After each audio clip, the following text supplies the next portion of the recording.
अस्सलाम वालेकुम जी, मैं हूं नजमुल हसन बाजवा और आपको हमारे फेसबुक पेज और यूट्यूब चैनल पर खुश आमदीद। नाज़रीन किराम, गवाही जब घर से आ जाती है और सबूत जब घर से निकल आते हैं तो फिर चीज़ें मज़ीद ख़राब हो जाती हैं और फिर ये पक्का हो जाता है कि ये सब कुछ हुआ है। इमरान खान जो पिछले लंबे अरसे से कह रहे थे कि पूरी एक साजिश हुई है, पूरा एक रजीम चेंज ऑपरेशन हुआ है और इस रजीम चेंज ऑपरेशन के नतीजे में पैसे बांटे गए हैं, डॉलर्स बांटे गए हैं और डॉलर जो बांटे गए हैं वो बाहर से आए हैं, किसी और मुल्क ने दिए हैं और ख़ास बंदों को दिए हैं और उन्होंने बांट कर यहाँ पर जो है वो इस रजीम चेंज ऑपरेशन को मुकम्मल किया है। अच्छा, जब ये कहा जा रहा था तो बहुत सारे लोग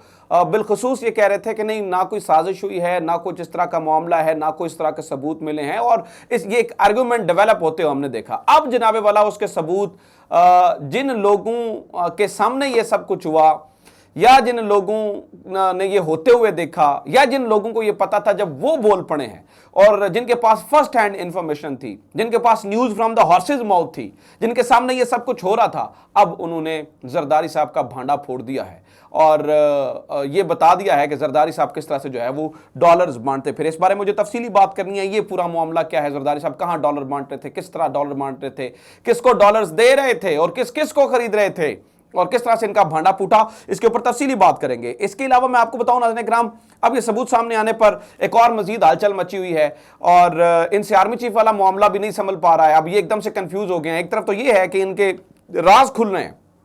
जो ये अंडर द कारपेट रखना चाहते थे, जो ये चोरी छुपे कर रहे थे, एक तो ये हुआ है और दूसरी जाने आर्मी चीफ वाला मामला भी इनसे नहीं संभल रहा है और वज़ीर दिफा ख्वाजा आसिफ साहब ने एक अजीब स्टेटमेंट दी है, इसके ऊपर भी जो है वो हमने बात करनी है। तो सबसे पहले ये जरा देख लें कि जो मैं कह रहा हूं घर के भेदी ने लंका डाल दी।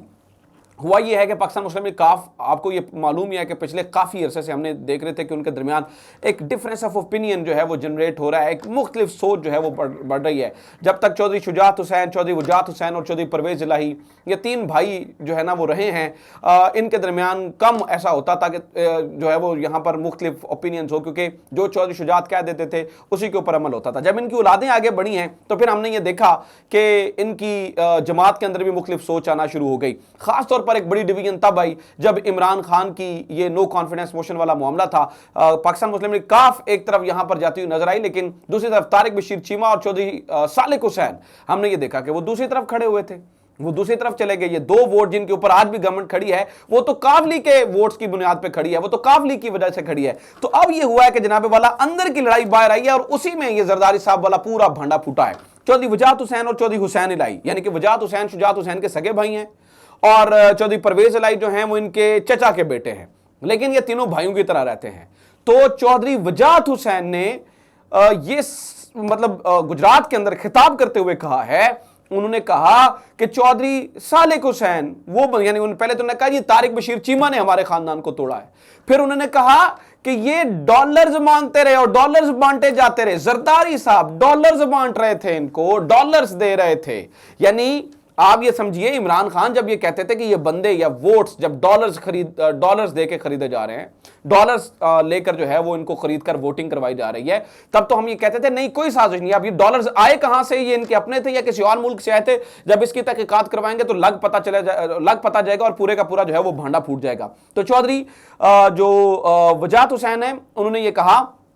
कि ये डॉलर्स के चक्कर में जो है वो यहां पर रहे, डॉलर्स मांगते रहे और ये इनको डॉलर्स देते रहे और इस वजह से जो है वो हमारा खानदान डिवाइड हुआ। अब ये बात छोटी सी है, स्टेटमेंट छोटी सी है, लेकिन इससे पूरी एक वैलिडेशन मिल जाती है इमरान खान के उस मौक़िफ़ को, इमरान खान की उस बात को, इमरान खान की उस सोच को जो वो बार बार हमारे सामने रख रहे थे और हम जो है वो बार बार ये कह रहे थे नहीं कोई साजिश नहीं है, नहीं कोई इस तरह की चीज़ नहीं है। अब जैसे कि मैं मजीद आपके सामने उन्होंने क्या कहा, मजीद कुछ चीज़ें जो है वो आपके सामने रख देता हूँ ताकि आपको अंदाज़ा हो जाएगा। उन्होंने कहा जी इमरान खान का साथ छोड़ने के लिए वफाकी वजीर चौधरी सालिक हुसैन ने आसिफ जरदारी से डॉलर्स मांगे, जिस पर आसिफ जरदारी ने कहा डॉलर्स आपको भी पहुंच जाएंगे, ऐसी लानत हमारे खानदान ने कभी नहीं देखी। चौधरी शुजात के भाई चौधरी वजाहत का गुजरात में खिताब। वफाकी वजीर तारिक बशीर चीमा ने आसिफ जरदारी के साथ मिलकर हमारा खानदान तोड़ा है और उन्होंने ये भी कहा। फिर उन्होंने कहा जी वफाकी वजीर चौधरी सालिक हुसैन किस मुंह से कहते हैं कि हमने आसिफ जरदारी को दी गई जुबान का पास रखा? 2018 में जो जबान इमरान खान को दी और जिस बुनियाद पर इलेक्शन लड़कर असेंबली पहुंचे वो जबान कहां गई?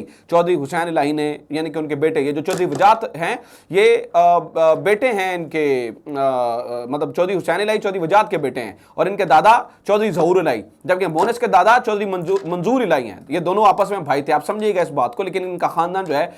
वो इकट्ठा रहा है शुरू से। तो अब ये डिवीजन पैदा हो गया जिसने एक पूरी एक सोच दे दी है और इस बात को वैलिडेट कर दिया है कि यस जनाब यहां पर जो है ना एक बहुत मसला खराब है और इमरान खान की बात जो है वो सच्ची साबित है। दूसरा, मैंने आपको कहा था कि इनसे आर्मी चीफ वाला मामला भी संभल नहीं पा रहा है, आर्मी चीफ वाली जो सिचुएशन है वो भी इनसे हैंडल नहीं हो पा रही है। मिसाल लीजिए, इनके ऊपर प्रेशर है और फिर ये समझते हैं कि इमरान खान ने ये जो स्टेटमेंट्स दी कुछ दिन पहले, खास तौर पर जब इन्होंने कहा कि ये अपना मर्जी का चीफ लेके आना चाहते हैं, इन्हें ये लगता है कि अब जो भी हम चीफ आएगा उसके ऊपर एक क्वेश्चन मार्क होगा। लोग तो शायद ये समझें कि भाई ये इसी के लिए सारा कुछ जो कुछ हुआ है, फिर जनरल फैज का नाम भी ले दिया इमरान खान ने।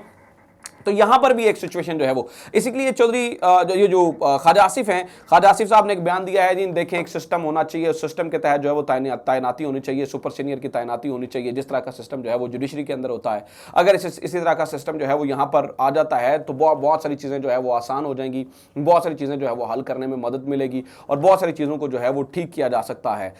इसके अलावा और भी बहुत सारी सजेशंस हैं। लगता ये है कि मतलब आप यूँ समझिएगा कि जो पूरी एक गेम बन रही है, पूरा एक मामला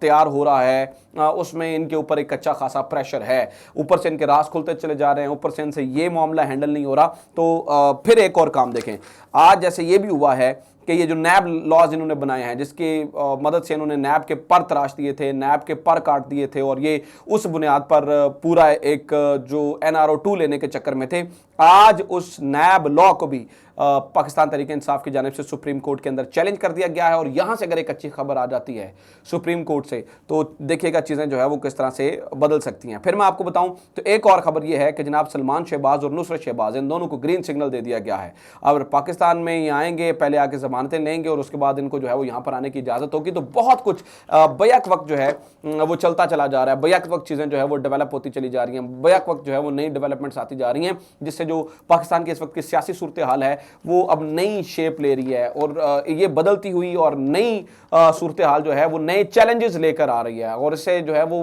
मजीद मामला जो है वो बिगड़ता चला जाएगा। बहरहाल मैं आपको एक बात बता दूं, ये भानुमती का कुंबा, ये इंपोर्टेड हुकूमत, ये चूचू का मुरब्बा जो है वो रह सकता नहीं है, ज़्यादा देर तक चल सकता नहीं है। उसकी वजह यह है कि इनकी जिस बात पे गठजोड़ है उसी में अब मसले मसाइल हैं। मैंने कुछ दिन पहले भी आपको बताया था कि इनके अंदर एक डिवीजन पैदा हो रही है, चाहे वो वजारतों को लेकर हो, चाहे वो मुख्तलिफ चीज़ों को लेकर हो। जब आपकी सोचें मुख्तलिफ हों और आप इकट्ठे एक मकसद के लिए आ जाते हैं तो फिर आपको ये मालूम ही है कि उसका नतीजा जो है वो कुछ खास और कुछ अच्छा जो है वो नहीं निकला करता। तो ये अब तक की सूरत हाल है। उम्मीद करता हूँ ये वीडियो आपको पसंद आई होगी। वीडियो को ज़्यादा ज़्यादा शेयर करें, चैनल को सब्सक्राइब जरूर करें, फेसबुक पे देख रहे हैं तो ज़्यादा से ज़्यादा ग्रुप्स में भेजें और आपका फीडबैक बहुत इंपॉर्टेंट है। अपने फीडबैक से ज़रूर आगाह करें। अपना ख्याल रखें। खुदा हाफिज़। पाकिस्तान जिंदाबाद।